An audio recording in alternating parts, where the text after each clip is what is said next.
जैसे कि एस्ट्रो पाठशाला की परंपरा है, हम सबसे पहले एक डेमो क्लास करते हैं अक्सर। ये एक चलन का विषय है। मैं पर्सनल लेवल पे डेमो क्लास के काफ़ी अगेंस्ट रहा हूँ अपनी लाइफ के अंदर। मेरा ये मानना है, गुरु शिष्य को ढूँढता है, शिष्य गुरु को नहीं ढूँढता।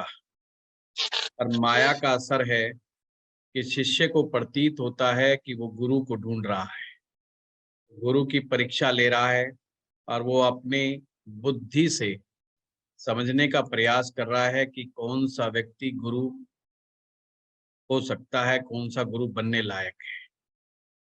ये गहरा विषय है। पर आज का हमारा विषय लाल किताब है। आप आज की कक्षा में दो प्रकार के विद्यार्थी हैं। एक वो जिन्होंने लाल किताब का रस का आनंद लिया है, और एक वो लोग थैंक यू हैं दीशा। जो अभी बिल्कुल नए हैं।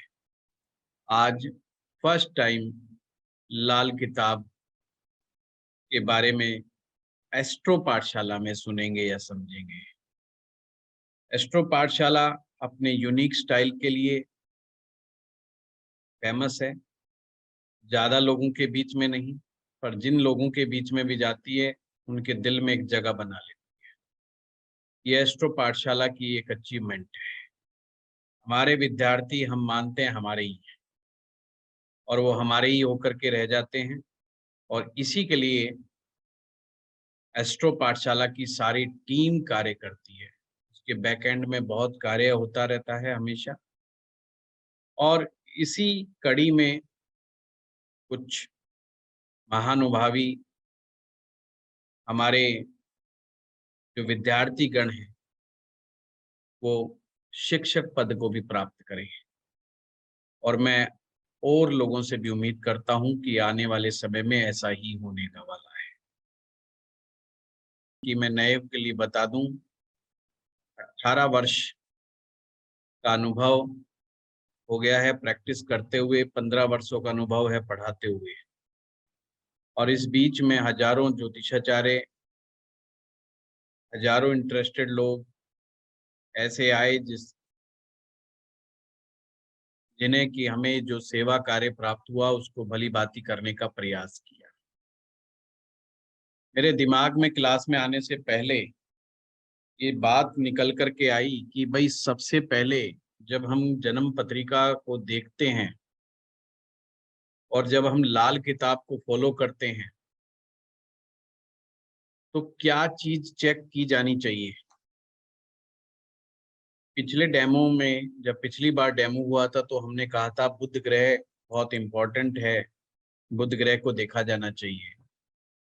आज मैं आपको बताता हूँ सबसे पहला योग जो कुंडली में जांचने परखने योग्य है, जिससे एक व्यक्ति के चरित्र के बारे में, एक व्यक्ति के गुण स्वभाव के बारे में और जिंदगी की ऊंचाई और नीचाई के बारे में काफी हद तक डिसाइड हो जाता है। उस योग को सबसे पहले देखना चाहिए। वो आप लोग भी अपनी कुंडलियां साथ रखें, क्योंकि आप तो जानते ही हैं मेरा एक स्टाइल है कि हमारा चाहे कोई सेशन हो डेमो का या रेगुलर क्लास हो, हर क्लास, एक दिन बंदा नई टेक्निक जरूर सीख के जाए। जब भी वो यहाँ से निकले, वो कहे कि आज की कक्षा में मैंने बेजोड़ और नायाब चीजें सीखी हैं, और वो तुरंत लगाए और तुरंत एप्लीकेबल हो जाए। ऐसा इस तरह से हम लोग आप लोगों को बताने का प्रयास करते हैं। तो आप लोग तैयार रहें, और जैसा जैसा मैं समझाते चला जाऊं, दिमाग के दरवाजे खोल करके सिंपल रखें, ईगो को अपनी घर से बाहर निकाल दें और सहज समर्पण भाव से सुनने का प्रयास करें। सबसे पहले जब आपके पास कुंडली होती है, तो अपने जन्म पत्रिका में, चाहे वो बच्चा हो, बड़ा हो, बुजुर्ग हो, जवान हो, और या आपके सामने क्लाइंट के रूप में आए, आपने मात्र ये देखना है कि इस व्यक्ति का मंगल कैसा है। मंगल क्यों? क्योंकि आप में से बहुत सारे लोग वैदिक ज्योतिष के विद्यार्थी हैं, लाल किताब के विद्यार्थी हैं, या आपने बेसिक को समझा है। हमारे शरीर की जो स्ट्रेंथ है, हमारे शरीर की जो शक्ति है, हमारे शरीर की जो ऊर्जा है, वो मंगल से आती है। और क्वांटम फिजिक्स के अनुसार इस संसार में जो भी कुछ है वो ऊर्जा का ही रूप है, और ऊर्जा एक दूसरे से कनेक्टेड होती है। जीवन में वही व्यक्ति कामयाब है जो अपनी ऊर्जाओं को चैनलाइज करने में कामयाब हो जाता है। तो मंगल के माध्यम से हम दो बातें समझते हैं। पहला, कि इस व्यक्ति में ऊर्जा कितनी है। दूसरा, क्या ये अपनी ऊर्जा का सदुपयोग करने में सक्षम है या नहीं। दो बातें ही आपको समझनी है। दो ही प्रकार के लोग होते हैं, एक वो जिनमें ऊर्जा नहीं होती है, एक वो जिनमें ऊर्जा तो होती है पर वो अपनी ऊर्जा को समझ नहीं पाते, उन्हें सही दिशा नहीं दिखा पाते। लाल किताब इसी को दो रूप से मानती है, कहती है कि मंगल के दो रूप हैं, एक मंगल नेक है और एक मंगल बद है। अर्थात एक मंगल का नेक स्वरूप, नेक का मतलब शुभ स्वरूप है। मंगल हमारे जीवन में जोश और उमंग, उत्साह का प्रतीक भी है। मंगल हमारे जीवन में मांगलिक कार्यों का प्रतीक भी है। जो मंगल हमें खुशी दे, तरक्की दे, उन्नति दे, और ये ध्यान रखना, ये दुनियावी तरक्की लाल किताब मंगल से देखती है। यानी संसार में कोई व्यक्ति कितना उन्नति प्राप्त करेगा, ये लाल किताब मंगल ग्रह से भी देखती है। अगर मंगल नेक है तो दुनियावी उन्नति उसके कदम जरूर चूमेगी, और किसी भी तरह का वो सेलिब्रेशन, चाहे घर में हो या बाहर हो, उसको वो पूरा एंजॉय करेगा। अगर आपकी जिंदगी में बार बार सेलिब्रेशंस आते हैं और आप उन सेलिब्रेशंस का पूरा उपयोग करते हैं और वहां पर अपनी पूरी ऊर्जा का प्रदर्शन करते हैं, तो आपका मंगल नेक है। इसके विपरीत, यदि आपके जीवन में खुशी के पल पहली बात तो आते नहीं, और अगर आ जाएं तो वो कहीं ना कहीं क्रोध में, ईर्ष्या में, लड़ाई में, झगड़े में तब्दील हो जाएं, तो समझ लेना मंगल बद है। मंगल बद वाले के पास ऊर्जा बहुत ज्यादा होती है, पर ऊर्जाओं का सही उपयोग किस प्रकार से किया जाता है, ये बात नहीं पता चलती। आज मैं आपको बताऊंगा कि मंगल बद, मंगल नेक जन्म पत्रिका में कैसे देखते हैं। साथ में आपको बताऊंगा आप अपने हाथ की रेखाओं से मंगल नेक और मंगल बद को कैसे समझते हैं। साथ में आपको बताऊंगा कि उसके लक्षण, और बताऊंगा जिनकी कुंडलियों में आज मंगल बद मिलेगा उसको ठीक कैसे किया जाता है, और उसके बहुत सारे उपाय मैं बताऊंगा। तो एक या दो या 10 या 15-20 नहीं, उससे भी ज्यादा मैं आज आपको उपाय बताऊंगा।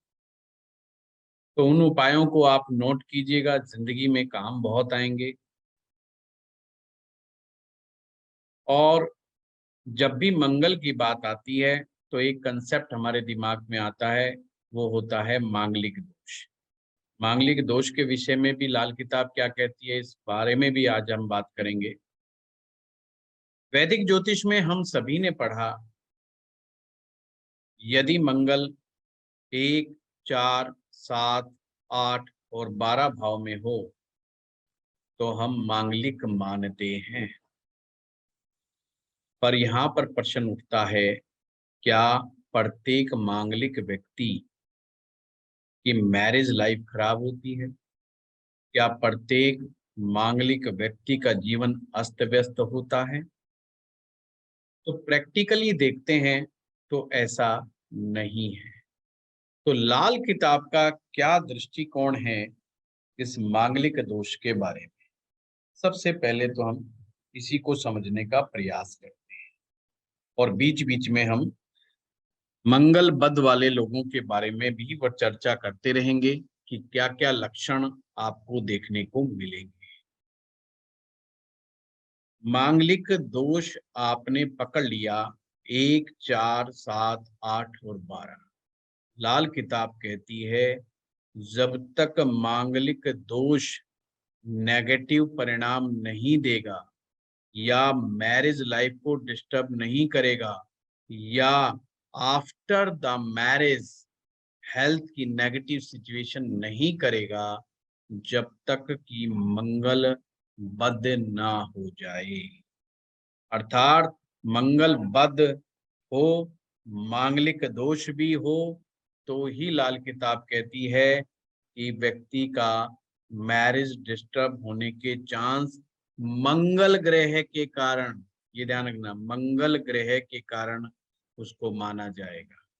अब मैरिज तो कई कारणों से और कई ग्रहों की विपरीत स्थितियों की वजह से भी मैरिज डिस्टर्ब हो जाती है, परंतु मंगल की मैरिज डिस्टरबेंस को हम कैसे पहचानें? मंगल जब भी नेगेटिव इम्पैक्ट क्रिएट करता है तो अग्रेशन क्रिएट करता है। मंगल डिजायर का सबसे बड़ा प्लेनेट है, परंतु जब मंगल नेगेटिव हो जाता है तो उसे कहते हैं अनवांटेड डिजायर या अनलिमिटेड डिजायर या डायरेक्शन लेस डिजायर। जब एक व्यक्ति अपने जीवन साथी से बहुत ज्यादा उम्मीदें पाल करके बैठ जाता है, बहुत ज्यादा उम्मीदों के साथ मैरिज करता है, साथ में अग्रेशन, लड़ाई झगड़ा, वाद विवाद, फसाद, और सबसे ज्यादा अगर मंगल खराब हो जाए तो मार पिटाई, मैन हैंडलिंग, फिजिकल टॉर्चर अगर मैरिज लाइफ में शामिल है तो तुरंत समझ जाना चाहिए ये लक्षण मंगल के खराब होने का है। अगर कोई केस आपके सामने आता है और हस्बैंड वाइफ का केस है और वो एक दूसरे के बारे में कह रहे हैं कि मार पिटाइयां हमारे बीच में चल रही है, फिजिकल टॉर्चर चल रहा है, तो समझ लेना इनकी कुंडलियों में मांगलिक दोष भी है और मंगल बद भी है। ये होने के चांस सबसे ज्यादा बढ़ जाते हैं। तो आज की क्लास के बाद तुरंत समझ जाओगे, अगर मार पिटाइयां होती हैं आपस में तो मंगल ही कसूरवार है। मार पिटाइयां नहीं होती है, किसी अन्य वजह से आप लोगों के किसी के वो आपस में प्रॉब्लम है तो अन्य ग्रह जिम्मेवार हो सकते हैं, अदर इश्यूज हैं तो अन्य ग्रह जिम्मेवार हो सकते हैं। मार पिटाई, अग्रेशन, गुस्सा या जहां पर नेचर के कारण, डोमिनेशंस के कारण या नैगिंग नेचर के कारण अगर प्रॉब्लम आ रही है तो मंगल को जिम्मेवार मानना है। अब आपके सामने एक चैलेंज ये है कि सही सही तरीके से डायग्नोज करें कि मंगल बद कैसे होता है, कैसे नहीं होता है, इसको हमने समझना है। और बिल्कुल बेसिक से हम लोग इस कोर्स को स्टार्ट करने जा रहे हैं, जिसमें 3 पार्ट्स में मैंने ये कोर्स किया है। पहला होगा ग्रामर। सबसे पहले हम ग्रामर की शुरुआत करेंगे, जैसे कि हर विषय को समझने के लिए उसकी ग्रामर को समझना बहुत जरूरी है। तो पहला स्टेप हमारा रहेगा वो ग्रामर का रहेगा, लाल किताब की ग्रामर। दूसरे में पार्ट में हम करने जा रहे हैं वो करेंगे प्रेडिक्शन। लाल किताब में एक भ्रम जाल की स्थिति भी है कि भाई लाल किताब केवल और केवल रेमेडीज पर ध्यान देती है, प्रेडिक्शन का पार्ट कमजोर है, जबकि ये बिल्कुल गलत है। हम इसमें प्रेडिक्शन करना सिखाएंगे भी और प्रेडिक्शन की प्रैक्टिस भी आप लोगों से करवाएंगे। साथ ही साथ जैसे मैंने क्लास में आप लोगों से वादा किया था कि आप ही लोगों की कुंडली ली जाएगी, कुंडली बनाई जाएगी और बना करके दिखाई जाएगी और फिर उस पर प्रैक्टिस करवाया जाएगा। साथ में ये भी बताया जाएगा कि क्या इसके परिणाम हो सकते हैं, क्या उसकी का प्रेडिक्शन क्या होगी। तीसरे पार्ट में हम रेमेडीज हैं लेकर के चलेंगे। रेमेडीज पर बड़ा ध्यान दिया जाएगा कि रेमेडीज को किस तरीके से करना है। रेमेडीज भी specialized remedy, not standard remedies. Standard remedies होती है जनरल रेमेडीज, ये कर लो वो कर लो, पर कुंडली के हिसाब से क्या रेमेडी बन रही है उस बात को पर जोर दिया जाएगा। और अभी हम चलेंगे इस बात के ऊपर कि मंगल बद को अपनी जन्म पत्रिका में किस प्रकार से देखा जाए। बहुत ही आसान तरीके से मैं ये बता रहा हूँ, ये आप लोग भी इसको समझें, पकड़ें। अपनी कुंडली में सबसे पहले क्या देखना है, वो देखना है आपने सबसे पहले कि क्या आपकी जन्म पत्रिका में सूर्य बुध एक साथ हैं या नहीं। सिंपल, आपकी कुंडली में मंगल ग्रह कहीं पर भी बैठा हो, अगर कुंडली में सूर्य बुध एक साथ बैठे हुए हैं और वो भी किसी भी भाव में बैठे हुए हैं, तो मंगल नेक है। अब लाल किताब क्या समझाती है हमें, हमें लक्षण भी देखने हैं और लक्षणों में हम हस्तरेखा को भी इसमें जोड़ रहे हैं। जहां पर आवश्यकता होगी हाथ की रेखाओं के द्वारा भी आपको बताया जाएगा। तो सूर्य बुध यदि एक साथ किसी व्यक्ति की कुंडली में कहीं पर भी बैठे हैं तो मंगल नेक है।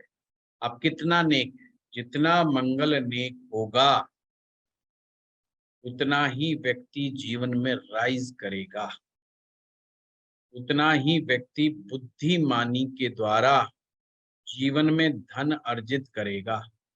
अब बहुत बार बात भी आएगी, कुछ लोग धन तो कमा लेंगे जिनका मंगल बद होगा, परंतु शास्त्र में कहा गया है धन कमाना उसे कहते हैं जिसमें मान सम्मान भी साथ में आए। हम धन तो कमा रहे हैं परंतु मान सम्मान हमारा नहीं है और मान सम्मान दांव पे लगा रहता है, या बेइज्जती होने का खतरा हो या वो कानून के खिलाफ हो, तो उस धन को अच्छा धन नहीं माना जाता। यहाँ मंगल नेक का मतलब अच्छे धन से, विद रेस्पेक्ट, ये मनी जो आ रहा है उसको मंगल नेक से बोला गया है। अब हाथ की रेखाओं में आपने ध्यान से समझना है, अपने हाथ में देखना है, ये जो लाइन है, जो अंगूठा है, अंगूठे के साइड से देखिए जो जीवन रेखा है, जीवन रेखा के यहाँ से एक रेखा निकल करके चल रही है, लंबी रेखा, उसे मस्तिष्क रेखा कहते हैं, ब्रेन लाइन कहते हैं, दिमाग की रेखा। ये आपको मैं फिर शुरू से समझाता हूँ, ये फर्स्ट फिंगर इंडेक्स फिंगर है और इंडेक्स फिंगर और ये आपका थंब है, अंगूठा है, इन दोनों के बीच में एक, आपने देखा होगा इधर से रेखाएं निकलती हैं, दो रेखाएं, एक रेखा होती है जीवन रेखा, जो गोलाई लिए हुए रेखा नीचे तक जाती है उसे जीवन रेखा कहते हैं। फिर से देखिएगा, ये जो गोलाई लिए हुए रेखा नीचे तक जाती है इसे जीवन रेखा कहते हैं। और दूसरी रेखा जो बिल्कुल सीधी एकदम बिल्कुल 90 के एंगल के ऊपर जाती है और हथेली को के लास्ट तक चली जाती है, जो हॉरिजेंटल रेखा है, ये ब्रेन रेखा कहलाती है। समझने वाली बात क्या है, क्या वो पेन मिला क्या, नहीं मिल रहा। अगर ये रेखा जितनी अच्छी होगी, जितनी अच्छी का मतलब जितनी सीधी रेखा होगी, बिल्कुल सीधी, ये मैं ब्रेन लाइन की बात कर रहा हूँ, मस्तिष्क रेखा की बात कर रहा हूँ, ये जितनी सीधी होगी, बिना टूट फूट के होगी, इसमें टूट फूट नहीं होनी चाहिए, कटफट नहीं होना चाहिए, तो वो रेखा जितनी सीधी होगी, जितनी साफ सुथरी होगी, समझ लीजिए ये आपका मंगल नेक है। दूसरा लक्षण, यदि ये लक्षण ना मिले तो दूसरा क्या लक्षण मिल सकता है, उसको भी नोट कर लीजिए आप। वो लक्षण होगा, कहीं पर पूरी हथेली में स्क्वायर का चिन्ह बना होगा, चतुर्भुज कोई बना होगा, छोटा भी हो सकता है, ये बड़ा भी हो सकता है, ये ध्यान रखिएगा। अगर छोटा या बड़ा कहीं पर भी चतुर्भुज हाथ में बन रहा है तो ये मंगल नेक की निशानी है। और ध्यान रखना, पूरी लाल किताब में जहां पर भी स्क्वायर आ जाए, जो चकोर चीजें जितनी भी होती हैं, इसे मंगल नेक की निशानी कहा गया है। इसलिए रेमेडीज में भी यह चीज आएगी, जिन लोगों का मंगल खराब होता है या जो लोग मांगलिक होते हैं, जिनका मंगल कमजोर होता है, मंगल खराब होता है, अगर वो चकोर चांदी का टुकड़ा अपने पास रखते हैं तो इससे मंगल ग्रह ठीक होने लगता है।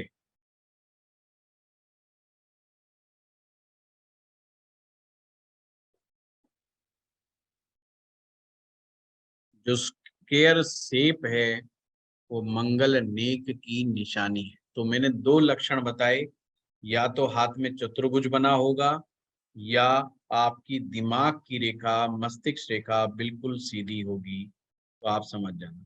अगर आप हस्त रेखा की प्रैक्टिस करते हैं तो भी आप तुरंत समझ जाएंगे कि इसका हाथ में जो निशान आ रहा है उससे कुंडली में इसका मंगल नेक है या मंगल बद है। उससे आपको उपाय करने में जो है आसानी आ जाएगी।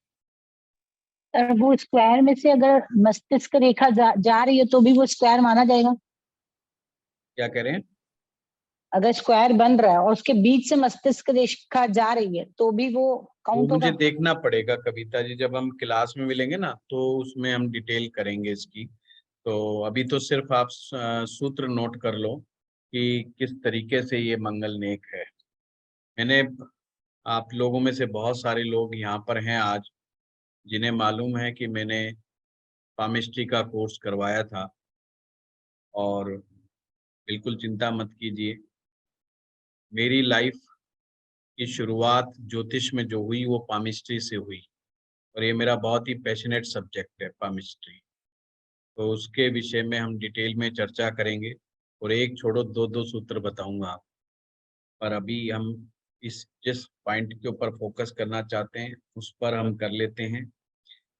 अगर इसके विपरीत कोई ट्राइंगल बना हुआ है, कोई ट्राइंगल बना हुआ है, ट्राइंगल बनता है तीन रेखाएं आपस में ऐसे मिल करके कोई त्रिभुज बना दें, तो ये मंगल बद की निशानी हो जाती है। सर, मंगल बद मतलब? मंगल बद का मतलब मंगल बुरा। जिन लोगों ने पामिस्ट्री नहीं सीख रखी, तो मैं जानता हूँ वो कई बार जो देखते हैं तो उसमें कई बार गलती होने के चांस बहुत बढ़ जाते हैं। तो मैं वहां पर बना करके दिखाऊंगा तो आपको बिल्कुल क्लैरिटी आ जाएगी कि किस तरीके से चीजें होती हैं। लाल किताब पामिस्ट्री भी इसमें होगी, इसमें वास्तु के सूत्र भी विशेष करके बताए जाएंगे, मकान के बारे में सूत्र बताए जाएंगे, क्योंकि पिछली बार जो 2 महीने का था कोर्स, ये 6 महीने का कोर्स है। तो 6 महीने के कोर्स में कुछ तो एड ऑन होना ही था, जो चीजें छूट गई थी वो चीजें सारी इसमें एड ऑन की गई है। ये फुल कंप्लीट कोर्स हम करेंगे और डिटेल से करेंगे। अब चलते हैं ये बात में। अभी एक ने पूछा था कि मंगल बद क्या होता है। मंगल बद में इंसान को गुस्सा ज्यादा आता है, इम्पेशंस बहुत रहता है व्यक्ति, हर काम को जल्दबाजी में हड़बड़ाहट में करना चाहता है, कितनी भी खुशी की, प्यार की, मोहब्बत की बात चल रही हो, झगड़ा जरूर क्रिएट कर देगा। अपनी बात को ऊपर रखने के लिए दूसरे को दबाने की कोशिश करता रहता है, इसलिए जाने अनजाने में रिलेशन खराब कर बैठे। से बातचीत में जब भी लगता है कि तू हार रहा है, उसी समय हल्ला मचा देता है और वो विवाद को जन्म दे देता है। प्रयास करता है कि सामने वाले को ऐसी कोई कटीली बात कह दूं कि तुरंत हार जाए और अभी बीच मैदान में से छोड़ के भाग जाए, ताकि मैं जीत जाऊं। अपनी विजय को अपनी बातचीत में, वो हर बात में लड़ा जो है अपनी बात को अपने मान सम्मान से जोड़ के देखने लग जाता है। इसलिए वो कभी भी ऐसा नहीं महसूस करता रहे क्या फर्क पड़ गया उसने बोल दिया, चलो भाई, या फलाना आदमी भी अच्छी बात कह सकता है। उसको लगता है जो कहूंगा अच्छा कहूंगा तो सिर्फ मैं ही कहूंगा, लोग तारीफ करें तो मेरी ही तारीफ करें, दूसरे की कैसे करते, दूसरा कैसे अच्छा बोल सकता है, दूसरा तो अच्छा बोल ही नहीं सकता। तो उनमें ये मादा नहीं होता इस बात को समझने, गुरुजी, मंगल बद के बारे में। हाँ जी। गुरुजी, इसको ऐसा कह सकते हैं कि कुछ लोग जैसे मेंटालिटी से सफर करते हैं कि वही सुपीरियर है, सुपीरियरिटी कॉम्प्लेक्स। नहीं, इनमें सुपीरियरिटी कॉम्प्लेक्स भी नहीं होता विनय जी।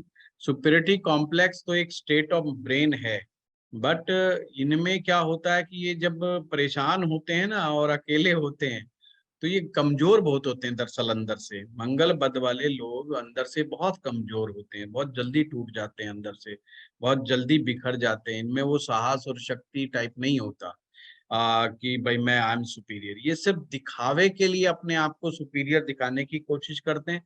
वो अक्सर अपने से कमजोर लोगों को शिकार बनाते हैं। मतलब उन लोगों से बातचीत या डिबेट करना शुरू करेंगे जहां इनको 100% कॉन्फिडेंस है कि ये तो हार ही जाएंगे कम से, यानी कि अपने ईगो को फुल्ली सेटिस्फाई करने के लिए या अपनी ईगो को मसाज करने के लिए ये अक्सर उन लोगों को ज्यादा ढूंढते हैं, और जहां पर ये अपनी ज्ञान का, प्रतिभा का प्रदर्शन कर सके। ज्ञानियों के बीच में इनको बिठा दो, इनसे बोलते नहीं बनता है। ज्ञानियों के बीच में अगर इनको पक्का कह दो यहाँ एक एक आदमी छटा हुआ इंटेलिजेंट आदमी है, और उनको अब बोलो अपने सब्जेक्ट के ऊपर, मैं कह रहा हूँ वो चीन और चाइना और इधर उधर भागना शुरू कर देंगे। मतलब उनको तो ये भी समझ में नहीं आएगा कि क्या बोलूं, क्योंकि वो अंदर से घबरा चुके होंगे, और घबराने के बाद इनकी हालत ऐसे हो जाते हैं कि वह पूछो मत, फिर इनको संभाले नहीं संभाला जा सकता। हाँ, परंतु अगर इनको लगे कि यार ये तो बंदा मेरा कुछ नहीं बिगाड़ सकता, बस वहां ये शेर हो जाएंगे एकदम से। इसी कारण से मंगल बद वाले लोग अपने घर वालों को ज्यादा परेशान करते हैं, बाहर नहीं परेशान करते। मंगल बद की कुछ खासियत भी मैं बता दूं। मंगल बद वाले को कभी मत कहना कि तुम पैसा नहीं कमा सकते। पैसा वो कमा सकता है और अच्छा खासा पैसा कमा सकता है, पर करता स्ट्रगल ही रहेगा। कभी भी बहुत ऊंचे लेवल पे पैसा नहीं कमाएगा। हाँ, अपना पेट भर लेगा, अपने परिवार का पेट भर लेगा, उसमें कहीं कोई दिक्कत वाली बात नहीं। ये हमेशा ध्यान। दूसरा, झगड़ा वो करेंगे पर अपनों के साथ ज्यादा करेंगे, बाहर वालों के साथ कम। ये मत कह देना कि तुम्हें गुस्सा आता तो इसका मतलब नहीं है कि किसी वो पुलिस वाले को थप्पड़ मार देगा, ऐसा बिल्कुल नहीं होगा। मंगल बद वाला ऐसा बिल्कुल नहीं करता है। मंगल बद वाले के साथ कहा जाता है खुद दुखी दूसरे को रखता दुखी, खास करके जो उसके साथ रहे उसको रखता दुखी। ये उसकी खासियत है। मतलब जो उसका जीवन साथी होगा वो सबसे ज्यादा दुखी होगा, उसके बच्चे होंगे वो उससे ज्यादा दुखी होंगे, या उसके भाई बंद होंगे वो उससे ज्यादा दुखी होंगे। कि दुखी क्यों होंगे? उसके स्वभाव के कारण दुखी होंगे। अभी मैं आपको आगे भी बताऊंगा कि मंगल बद होते हुए भी मंगल बद कितना बद है, इस बात पर भी सीवियरिटी पर डिपेंड करता है कि ये कितना हल्लाबाज है, कितना हल्ला मचाएगा। पर हाँ, घर वालों को परेशान करने में कोई कसर नहीं छोड़ता उनके ऊपर, क्योंकि इनको पक्का पता है कि घर वाले मेरा कर क्या सकते हैं, ये मेरा मैक्सिमम क्या कर सकते हैं। वो मतलब पहले से इतना कैलकुलेटिव होता है वो, ऐसा नहीं कि गुस्सा वो जबरदस्ती करके दिखाए। पर हाँ, जो घर वाले हैं, परिवार वाले हैं, वो बेचारे दुखी हो जाते हैं कि यार ये तो बहुत ही, इसको कुछ छेड़ो मत, ये जो कह रहा है उसकी बात मान लो, इसकी हाँ में हाँ मिला लो, नहीं घर में कलह हो जाएगी, घर में पंगा हो जाएगा, प्रॉब्लम हो जाएगी। इनकी हाँ में हाँ जो व्यक्ति मिलाता रहेगा, he is the best person in the world. उसके अलावा कोई इनकी जिंदगी में बढ़िया आदमी नहीं होता। और उसी आदमी ने जो इसकी हाँ में हाँ मिला रहा था 10 दिन तक, 11वें दिन जिस दिन ना कर दी, उसी दिन उससे बेकार आदमी कोई नहीं, मतलब वो उसी समय बेकार हो जाएगा। तो जब तक इनकी हाँ में हाँ मिलाते रहो, वो बंदा बेस्ट बंदा है, और नहीं तो वो बेकार आदमी, पलट गया, अपनी बात से पलट गया, वो इंसान बढ़िया नहीं रहा। तो ये चीज को हमें धीरे धीरे समझना होगा। मंगल नेक को कैसे समझा? तो आपने मंगल नेक समझ लिया, मंगल नेक को समझ लिया कि भाई सूर्य बुध अगर एक साथ होंगे तो मंगल नेक माना जाएगा। हाथ में दिमाग की रेखा तंदुरुस्त होगी, अच्छी होगी, तो मंगल नेक माना जाएगा। हाथ में चतुर्भुज का निशान होगा तो मंगल नेक माना जाएगा। इसके विपरीत तथा यदि कुंडली में 3 ग्रह अच्छे हालात में हुए, ये भी ध्यान रखना, अगर मंगल बद के मैं अभी वो जो बताऊंगा, अगर 3 ग्रह इंडिपेंडेंटली अगर आप उनकी स्टडी करो, चाहे आप बेशक वैदिक नियम लगा करके करो, चाहे कैसे भी करो, अगर 3 ग्रह के हालात अच्छे नहीं हैं या अच्छे हैं तो उनको देखना है। 3 ग्रह कौन से देखना है? सूर्य देखना है, चंद्रमा देखना है और गुरु देखना है। सूर्य चंद्र गुरु 3 ग्रहों को जज करो, अगर तीनों अच्छे हैं, फिर चाहे मंगल बद के कितने भी आपको जो मैं योग लिखवाऊंगा, चाहे उसमें कितने भी आ जाएं, पर वो मंगल नेक ही माना जाएगा। समझ गए? एस्ट्रोलॉजिकली 2 पॉइंट बताएं, एक सूर्य बुध एक साथ हो, दूसरा 3 ग्रह सूर्य चंद्र गुरु। और इसमें से भी जब आप फर्दर हम इन्वेस्टिगेट करेंगे तो पाएंगे जिनमें से जो ग्रह कमजोर होगा, जो ग्रह पीड़ित होगा इन 3 ग्रहों में से, उसी चीज से सबसे ज्यादा मंगल बद वाला व्यक्ति पीड़ित मिलेगा। अगर चंद्रमा कमजोर मिला उसका तो खुद ही दुखी मिलेगा, बहुत क्रिटिसाइज करेगा, सेल्फ क्रिटिसाइज करेगा, हमेशा कहेगा मैं गधा हूं, मैं मूर्ख हूं, मैंने ये गलती कर दी, मैंने वो गलती कर दी, मुझे अक्ल नहीं है, मुझे फलाना नहीं है, मुझे हर कोई बेवकूफ बना लेता है। सेल्फ क्रिटिसिज्म मोड में रहेगा ऑलवेज, हमेशा मानसिक रूप से दुखी रहेगा। इसी तरीके से सूर्य खराब हो जाएगा तो कॉन्फिडेंस के लेवल में भारी कमी देखी जाती है। गुरु खराब हो जाएगा तो फिर उसमें करेक्टर से रिलेटेड काफी कमियां देखी जाती है। वो अलग अलग मुद्दों पे, और तीनों खराब हो जाएं तो फिर कहना ही क्या, फिर तो उसको संभालना ही मुश्किल हो जाता है। और तीनों अगर अच्छे हो जाएंगे तो मंगल नेक माना जाएगा। अब मंगल बद पर चलते हैं हम। बद का मैंने एक लक्षण बताया कि हस्त रेखा में कहीं पर त्रिभुज बना हो, पर ये त्रिभुज अगर सूर्य के ऊपर, सूर्य के क्षेत्र पे होता है तो खराब नहीं माना जाता। उसके अलावा कहीं पर भी त्रिभुज बन जाएगा तो मंगल बद कहलाएगा। सूर्य और शनि जन्म पत्रिका में एक साथ बैठे हों या दृष्टि संबंध में हो।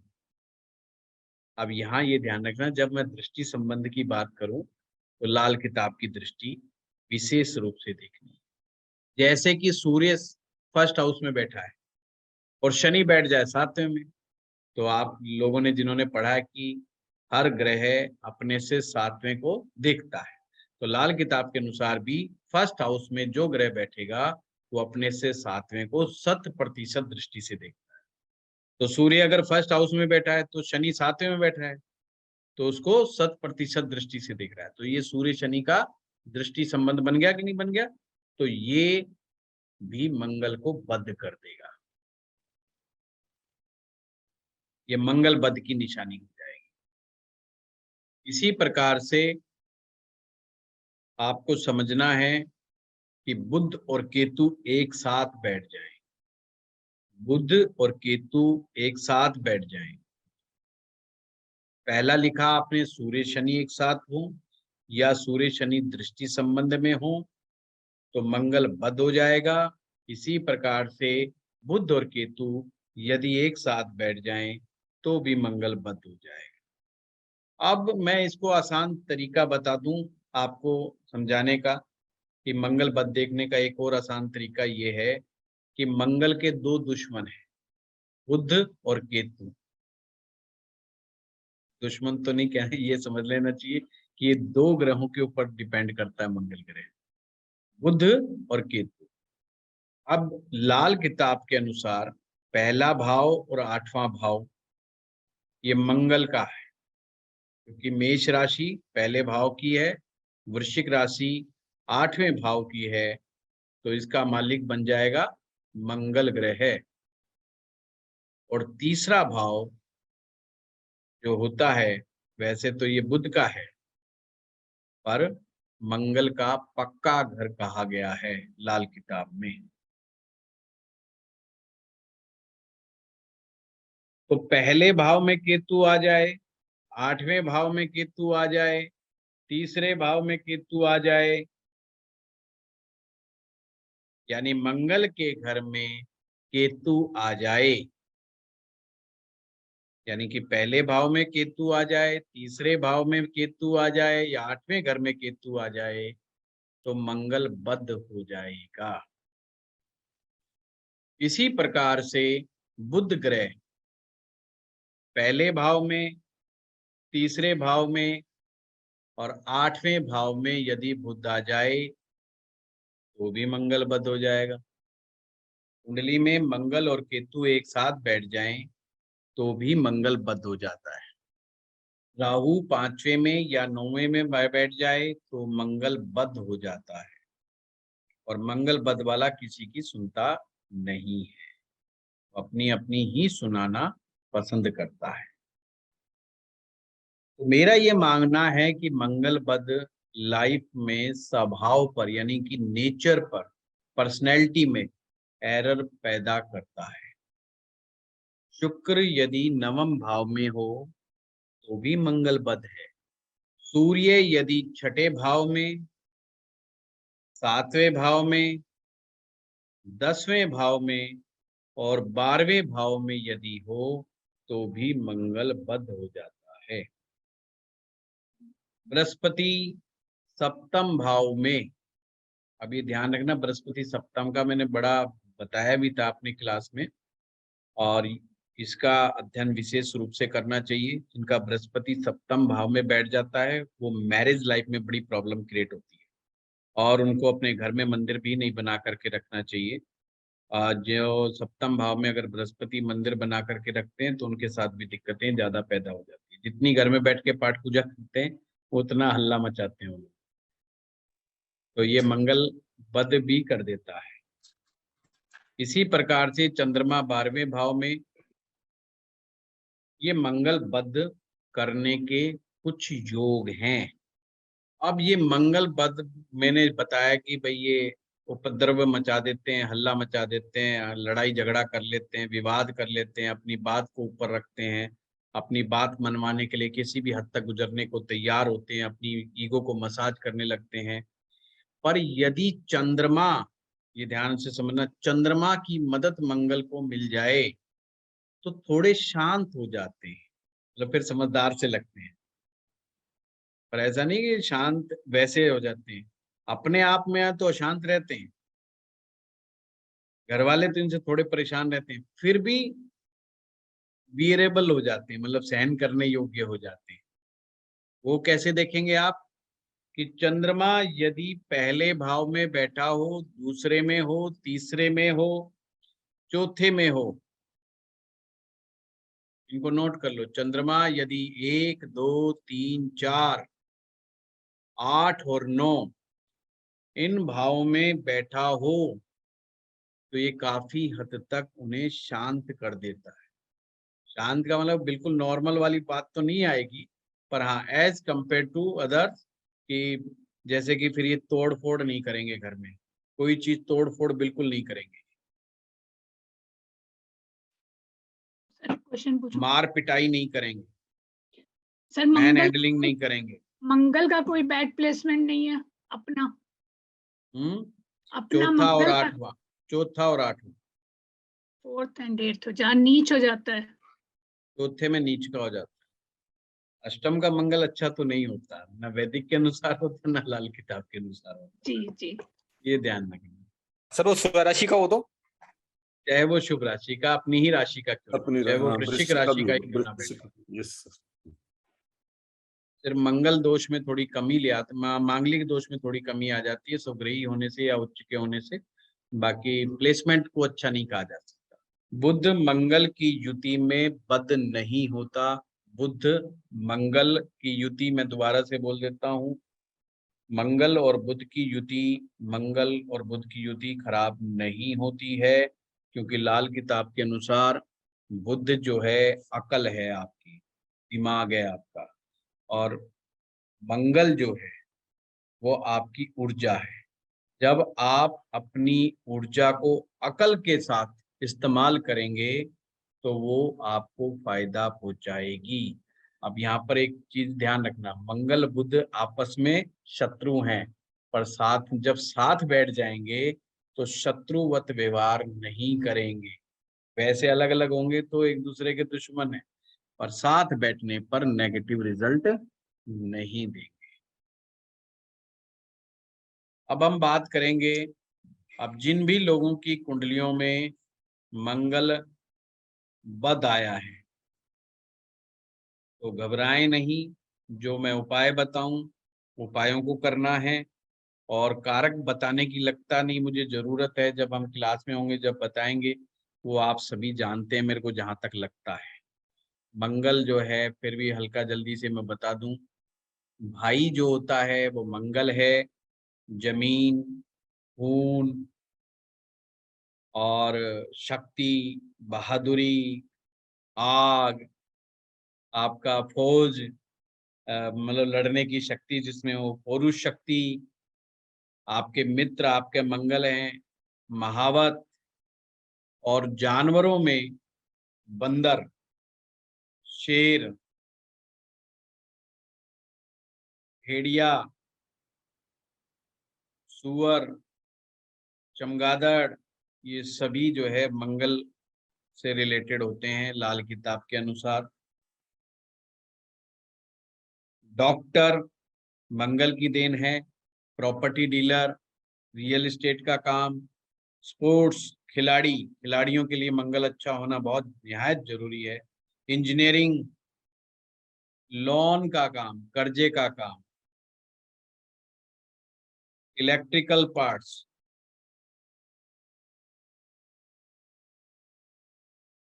और यदि मंगल खराब हो जाए तो शरीर में फोड़े फुंसी निकलना, ब्लड प्रेशर की शिकायत होना, फैटी लीवर होना।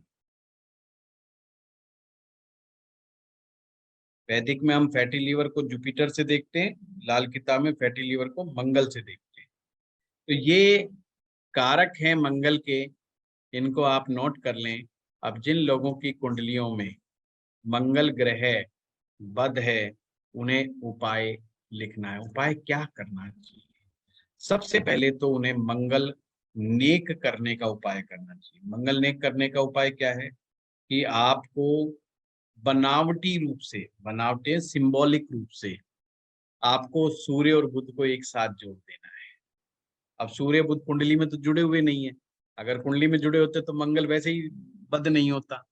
तो निश्चित रूप से कि आपका सूर्य और बुध अलग अलग बैठे हैं। तो सूर्य बुध को मिलाने का तरीका क्या है? एक तांबे का लोटा लीजिए और ढक्कन वाला लोटा ले लीजिए, या ढक्कन वाला कोई बर्तन ले लीजिए, उसमें साबुत हरे मूंग से उसे भर लीजिए और ढक्कन लगा दीजिए, तो एयर टाइट बंद कर दीजिए। लाल किताब तो कहती है टाका लगवा दो चारों तरफ उसके, बिल्कुल एयर टाइट बंद। अगर कोई बर्तन ऐसा है जो एयर टाइट बंद हो सकता है तो टाका नहीं भी लगाओगी तो भी चल जाएगा। उसको करके किसी अपने घर पे के पूर्व दिशा की तरफ या उत्तर दिशा की तरफ उसको स्थापित कर दो। ऐसी जगह जाकर के रख दो जहां कोई बच्चे ना उठाएं, कोई इधर उधर बार बार हिलाना दुलाना नहीं है। तो आपने सिंबॉलिक रूप से सूर्य और बुध को जोड़ दिया। तांबा सूर्य और बुध हरे साबुत मूंग की दाल, इन दोनों को मिला दिया। पूर्व दिशा सूरज की दिशा, उत्तर दिशा बुध की दिशा, दोनों को मिलाकर के इन दिशाओं में रख दिया, तो एक प्रकार से स्थापित कर दिया। अब आपने नियम क्या फॉलो करने हैं? जिन लोगों के भी मंगल बद्ध हो, या जो मैंने जितने योग लिखवाए हैं आप लोगों की कुंडलियों में, अगर ये मैच कर रहे हैं, चाहे राहु पंचम में बैठा है, नवम में बैठा है, शुक्र नवम में बैठा है, तो उनको क्या क्या उपाय करने चाहिए? उनको क्या करना चाहिए? उनको सिंपल सी बात है, उनको कुछ नैतिक नियमों का पालन करना चाहिए। रोज हनुमान चालीसा का पाठ करना चाहिए। नॉनवेज नहीं खाना, बेकरी आइटम नहीं खाना, फ्राइड आइटम्स नहीं खाना, ये छोड़ देना चाहिए। यदि किसी का मंगल बद है, वो व्यक्ति नॉनवेज खाता है, बेकरी आइटम्स खाता है, तो फ्राइड आइटम्स खाता है, तो समझ लेना फैटी लीवर बहुत ज्यादा दिक्कत कर जाएगा उसको। डाइजेशन से रिलेटेड कई इश्यूज खड़े रहेंगे। दूसरों को माफ करने की प्रकृति को डेवलप करना है अपने अंदर। रोज कम से कम 10-11 बार बोलना है उन्हें बाकायदा कि जा, मैंने तेरे को माफ किया, मैंने छोड़ दिया, मैंने माफ कर दिया, अब मेरा तेरा कनेक्शन खत्म, मैंने तेरे को हर तेरी गलती को माफ किया। यानी जिससे भी आप नाराज हो उसको माफ करना है, दिल से माफ करना। कम बोलने का अभ्यास करना है, ज्यादा नहीं बोलना। उन्हें प्रैक्टिस करनी चाहिए, मौन धारण करना चाहिए कुछ टाइम के लिए। 1 घंटे से शुरू करना चाहिए कि मैं 1 घंटे इस घंटे मौन रहूंगा। कोई भी पूरे 24 घंटे में 1 घंटा वो ऐसा रखें जब बिल्कुल मौन रहे। ऐसे इस मौन को बढ़ाना है, 1 घंटे के बाद 1.5 घंटा, 2 घंटा, 3 घंटा। यानी कि कम बोलें, मीठा बोलें। सूत्र नोट कर लें, मंगल ठीक हो जाएगा। कम बोलें, मीठा बोलें। घर में आए हुए मेहमान की आवाभगत करनी है। पानी पिलाने के बाद मिठा खिलाएं, मिठाई खिलाएं चाय की जगह है। मंगल बद वाले को जरूर अपने घर में मीठी चीजें रखनी चाहिए, मिठाई रखनी चाहिए। खास करके लाल रंग का आइटम रखें तो बहुत ही अच्छी बात। तो आने वाले मेहमानों को मिठाई खिला करके ही विदा करें। इसी प्रकार से अपनी बहन बेटी कोई आती है तो उसे भी लाल रंग की मिठाई दें, लाल रंग का कपड़ा दे करके ही विदा करें। पक्षियों को भी मीठी चीजें खिलाएं। तंदूर की बनी हुई रोटियां, तंदूर में रोटियां बनवा लें पर वो मीठी रोटियां, मीठी रोटियां जो तंदूर में बनी हुई हो, रोटियां गरीबों में बांटें। एक ज्योतिष में आता है हलवा बांटना उपाय में, पर ये जिनका मंगल बद हो उन्हें हलवा जब बनाएं तो उसमें दूध जरूर मिलाएं। दूध मिला करके जो हलवा बनता है वो हलवा गरीबों में बांटें, मंदिर के बाहर बांटें, तो ये उनको बहुत फायदा करता है, मंगल नेक बनाने का काम करता है।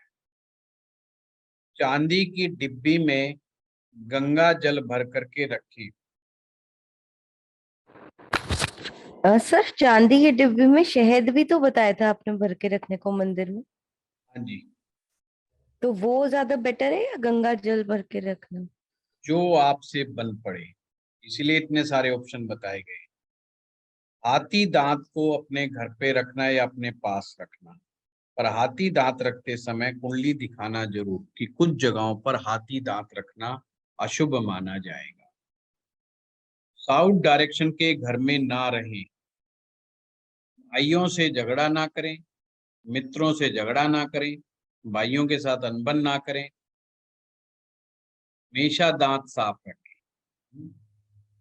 लाल किताब में तो आया नीम की दांतों से जो है एकदम दांत साफ रखें,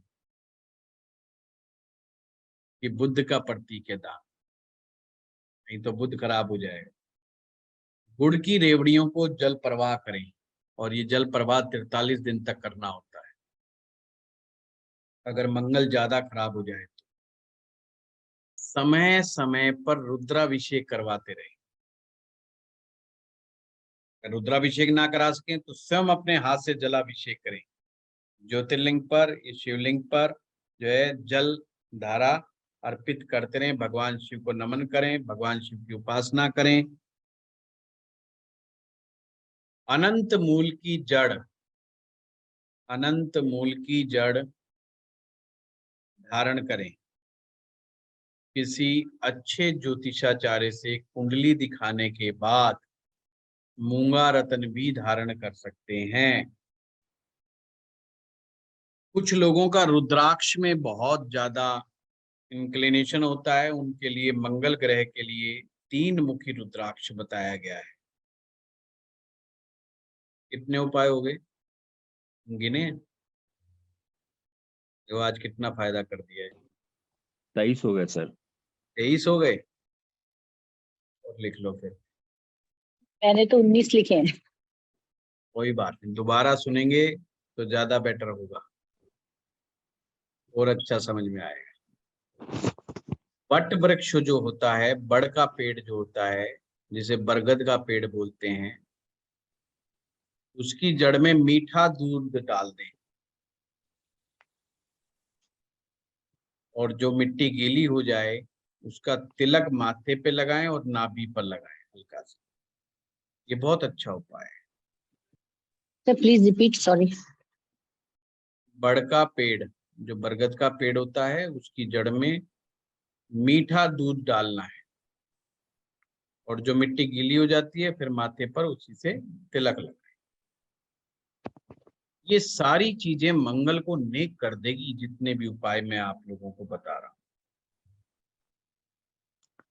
सर शिवजी चंद्रमा है या शिवजी मंगल भी हैं?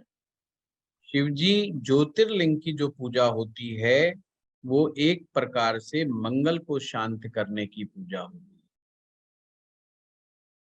शिव का संबंध चंद्रमा से भी, क्योंकि भगवान शिव ने चंद्रमा को सम्मान दिया था अपने मस्तक पर धारण करके, उनके दोष को दूर करने के लिए। अर्थात कुंडली में चंद्र दोष हो तो भगवान शिव की उपासना यानी कि भगवान शिव की भक्ति करनी चाहिए। कर्म कांड के हिसाब से जो रुद्राभिषेक है उसको करने से मंगल ग्रह को शांति प्राप्त होती है। इसीलिए आपको मालूम है कि मंगल ग्रह एक्सीडेंट का कारक है, ऑपरेशन का कारक है, लड़ाई झगड़े का कारक है, मुकदमे का कारक है। ये सब हो जाने पर रुद्राभिषेक की सलाह दी जाती है, रुद्राभिषेक करवाइए। तो जलाभिषेक, रुद्राभिषेक जब हम शिवलिंग के ऊपर करते हैं तो उससे मंगल ग्रह शांत होता है।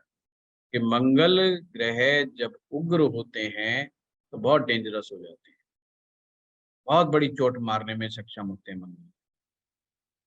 बड़े बड़े अग्निकांड करवा देते हैं, आगजनी की घटनाएं करा देते हैं, डकैती की घटनाएं करा देते हैं। घर के अंदर किसी को धारदार तलवार से, चाकू से, छुरे से, गोली से, इनसे मार देना, मौत हो जाना, ये सब मंगल का दुष्परिणाम है। चांदी, कोई भी ठोस चांदी की चीज, मतलब ठोस चांदी अपने घर में जरूर रखें।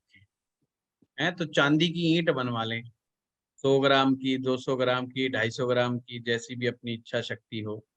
ठोस चांदी की जो ईंट बनी आई आती है, बिस्कुट टाइप में आते हैं, जब आप जाएंगे तो बना लें और उसको अपने घर में जरूर रखें।